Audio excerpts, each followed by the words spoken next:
Hello and welcome, to 14 FAQs that every flight attendant applicant wants an answer to. Let's kick it off. Question number 1. What is the recruitment process?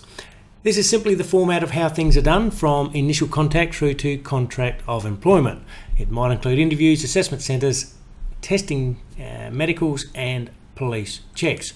Now here's the cabin crew recruitment process from the Emirates site, and let me read it for you. The Emirates Cabin Crew Recruitment Team conducts regular assessments and interviews in numerous countries worldwide, including ongoing sessions in Dubai and London. The Emirates Cabin Crew recruitment process begins with your application, online or in person, at one of the Emirates scheduled open days.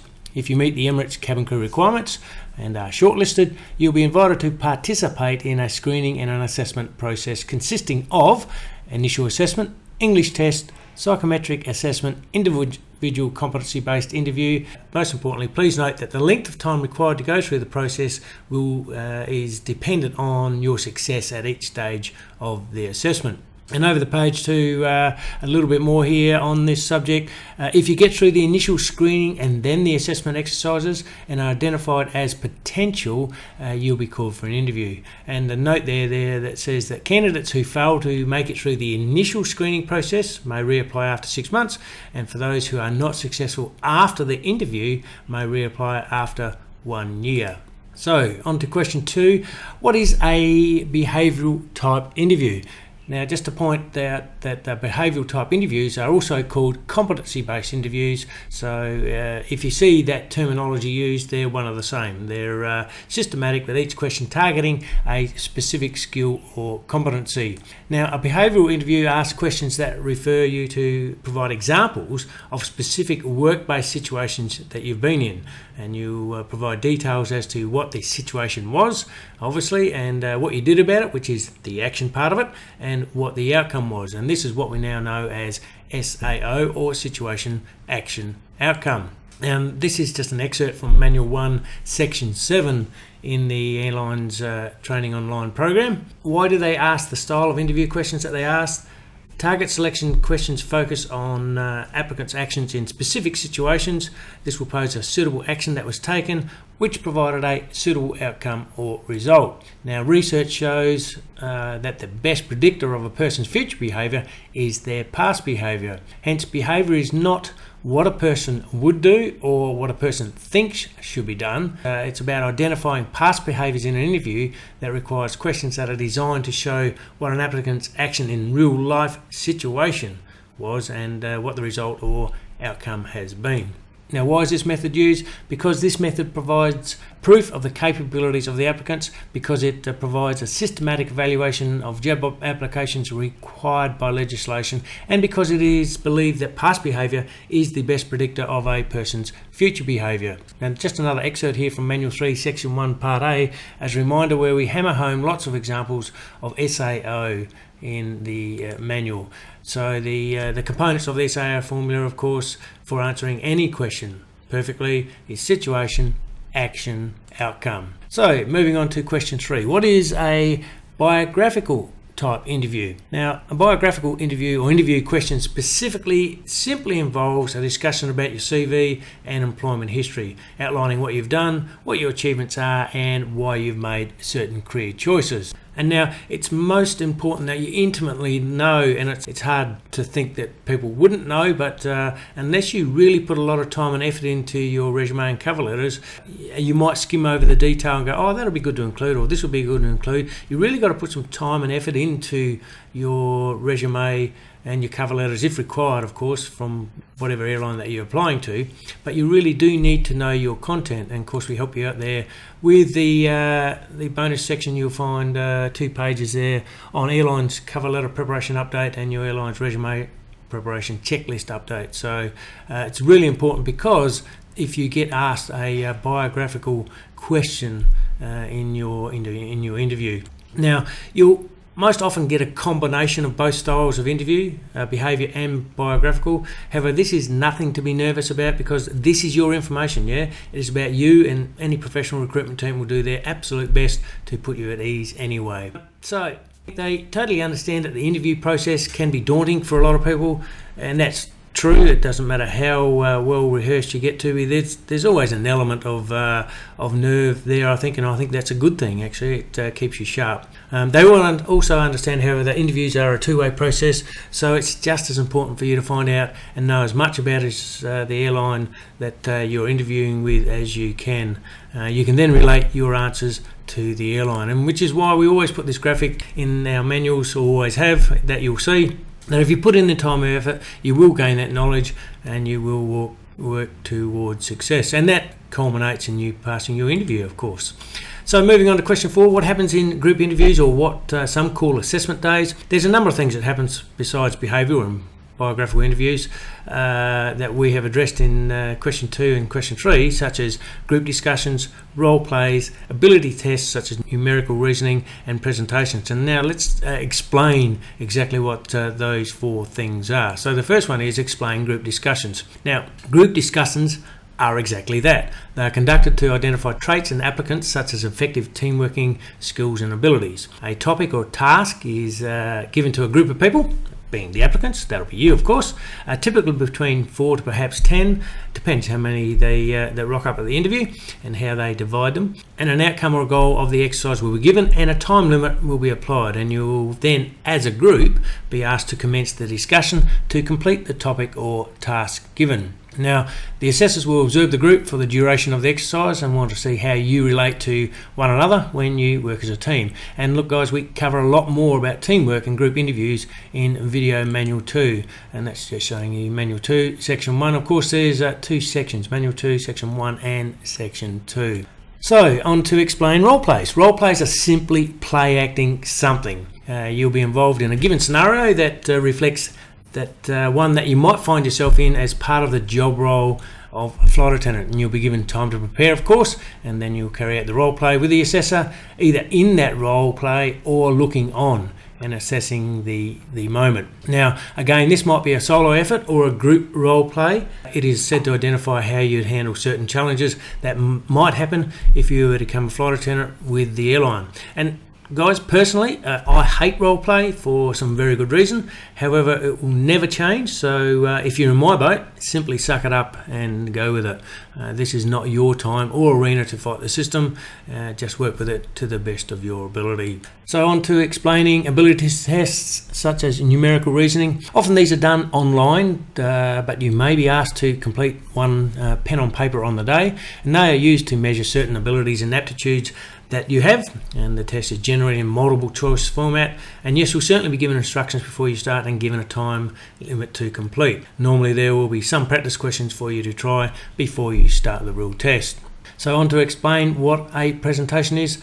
Some presentations, which are in effect almost the same as role play, will be to address an assessor, a group or an audience, and normally your interview buddies on the day in the recruitment process. There are a number of variations of this, however, but typically you'll be asked to prepare a presentation on a particular random topic, and in many cases an abstract topic during the session. Sometimes you may be given the task before your interview, just like the ability test. You'll be given the required instructions and guidance and all the necessary tools on the day.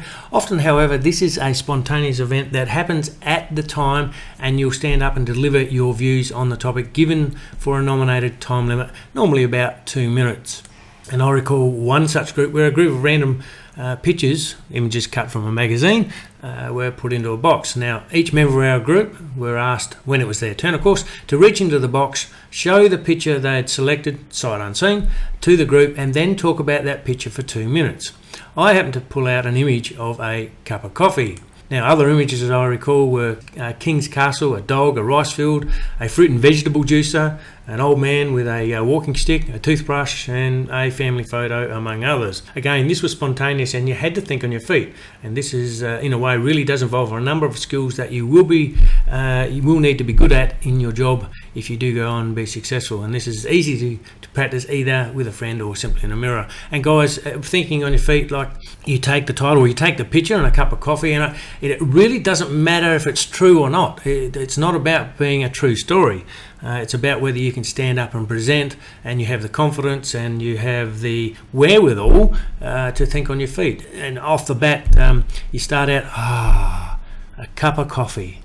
Where is the origin of a great cup of coffee. And you might proceed to go on something like, in the highlands of China, where they grow the Arequipa bean, they roast the coffee, and you just go from there. And then you might talk about how it travels to where all the coffee shop outlets, specifically they're couriered to these special coffee outlets, and this is where I go to buy on every Sunday morning. I take out the newspaper and I sip my coffee, and wherever your story may go. Once again, it's got nothing to do with truth in this story. It's a made up story. It's totally out of your head. That's not what they're assessing. They're assessing your ability to stand up in front of a crowd and talk about anything and be engaging. And of course, to be engaging, let me flip the page. To be engaging, your communication is received in many ways. It's not just the story. And in fact, your message, or the truth of your story, if you like, will probably account for about 7% of what people will remember of your message. The bulk of what you say and how you handle yourself will be how you say what you say and how you show what you say. So it counts for 38 and 55% of your message respectively. This is, of course, from peasinternational.com. The reference there, but a lot of what you say and how you say it is a very important element to come across or to try and project in this particular scenario. However, moving on. So, question number 9, how long does an airline take to do interviews and assessments? In brief, how long is a piece of string? It varies a lot, is what I'm trying to say here. What is the process and who is the airline? What is the interview structure, etc., and on into affinity. However, it can depend on many factors, sometimes not under control of the airline, such as a number of people who turn up for open day, for example. Personally, I've been to an assessment group interview day where almost 4,000 people turned up and half were told to come back tomorrow. And a very good point here is one very good reason why you should get to your assessment day early. For those that were left, other half of the 4,000 people who turned up were told to come back tomorrow. So for those that were left, I was in the selected last 19, or one of the last 19 out of almost 2,000 people. And guys, just on that, that's less than 1%, yeah? The airline's Bare Flight Attendant Day program suggests that about 3% of people are successful who actually apply to an airline, go on and are successful in their interview. On this particular day, it was less than 1%, 19 out of 2,000 people. So whatever you read, wherever you might be, people might argue 5%, 10%, it doesn't really matter, because the overall average of, in my experience, has been about the 3% mark. So let me get back to, out of the 19 people selected on that day, it was a 16-hour event that finished after midnight. Here's one, cabin crew assessment days from Emirates, cut and pasted from their website. I'll read it through for you because it hammers home a couple of points. The Emirates cabin crew recruitment team conducts international assessments in different countries each month. The list below, and you can go onto the website and see this, that shows all the upcoming campaigns in alphabetical order by country. And there are two types of assessment days: open days and invitation only days. Open days are an opportunity for you to submit your CV to the recruitment team and begin the process of starting your new career with Emirates. If you've got what it takes, you'll be invited to attend Emirates cabin crew screening and assessment process either the same day or the following day, depending on the number of candidates in attendance. And in my particular case, it was 4,000 on the day, half told to go home and come back the next day. So the final interviews will be scheduled over the course of the same week, and it's a great idea, therefore, to plan ahead and have copies of your documents and certificates ready and available. If you're in that first group, they might very well go on to be 16, 17, 18 hours later, you're still in the interview process. If you've got your documents there, then you can be processed on that day. There's no coming back tomorrow to go through the process, which if you're organised and ready on the day, rock up early, bring every document that you're supposed to and ready to crush it, then you could very well be done and dusted and processed on that day. And I use the word processed in the fact that it is an interview process, yeah? Okay. Planned interviews, however, are much more timely and controlled. A one-on-one interview can be expected to be completed in anywhere between 25 to 45 minutes, depending again how they do it. Group interviews can last 2 to 3 hours and in some cases longer.